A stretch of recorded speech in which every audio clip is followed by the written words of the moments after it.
धनंजय मुंडेला झालंच पाहिजे, कारण का त्या कंपनीकडनं पैसे मागण्याची बैठक ही धनंजय मुंडेंच्या घरी झाली होती असं भाजपचा आमदार त्या ठिकाणी पुराव्यासकट म्हणत असेल तर मग सहआरोपी करून या सगळ्या विषयामध्ये पारदर्शक पद्धतीने एन्क्वायरी होणं पण तितकंच महत्त्वाचं आहे. राजीनामा दिला असं ते म्हणतात. अरे 2.5 महिने काय झोपला होता, नैतिकता काय तुम्हाला दिसली नाही का? हे जे फोटो आणि जी काय चर्चा आहे, जे काय व्हिडिओज आहेत, तुम्ही सत्तेत असल्यानंतर तुम्हाला 1.5 महिन्यापूर्वी ह्या सगळ्या गोष्टी दिसलेल्या आहेत, तेव्हा तुम्हाला नैतिकता कळली नाही का? आज नैतिकतेचे त्या ठिकाणी पतंग तुम्ही उडवायला लागलेला आहे. आज झोपेतून तुम्ही जागा झाला आहात, लोकांनी तुम्हाला जागा केलेलं आहे, म्हणून आज तुम्ही तिथं राजीनामा देता. याच्या आधी काय तुम्ही पतंग उडवत बसलेला का, टाइमपास करत होता का? त्यामुळे आज नैतिकतेच्या गोष्टी त्यांनी कुठं करू नये.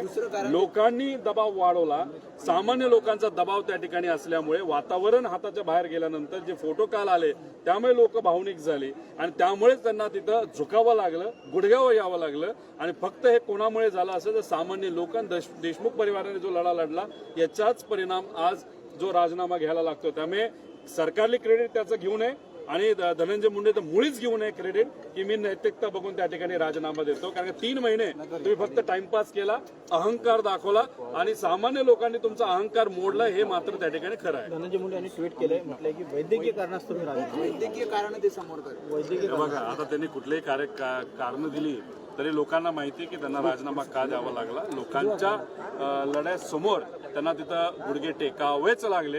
ही सामान्य लोकांची ताकद आहे. हेच आम्ही लोकांना सांगतो की तुमची ताकद फार मोठी आहे आणि हा जो परिणाम आज आहे फक्त सामान्य लोक आणि देशमुख परिवार, तसंच सूर्यवंशी परिवाराला सुद्धा आपला न्याय द्यायचा आहे. आणि महाराष्ट्रातल्या सामान्य लोकांचं जे काही आज अडचणी आहेत, त्याच्यामध्ये महिलांचे अत्याचार असू दे, कुठेही लोकांनी विषय हातात घेतल्याशिवाय हे मार्गी लागणार नाही आणि विरोधी पक्षांनी सुद्धा एकत्रित येऊन सामान्य लोकांच्या वतीने लढावं लागेल. पण धनंजय मुंडेंना जर वाटत असेल की राजनीतीमधला विषय संपला, आमचं असं मत आहे की भाजपच्याच काही लोकांनी सांगितलेलं आहे आणि आमचंही मत आहे की या सगळ्या बैठकीमध्ये धनंजय मुंडे सुद्धा तिथे होते.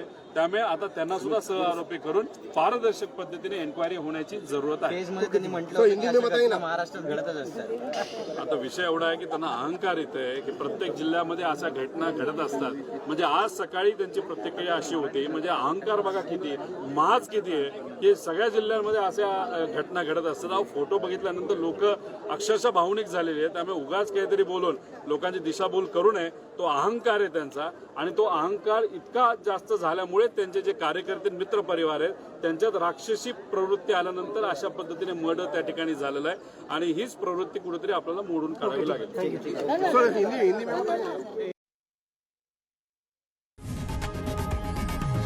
लोकशाही मराठी ऐका, पहा, जागरूक रहा.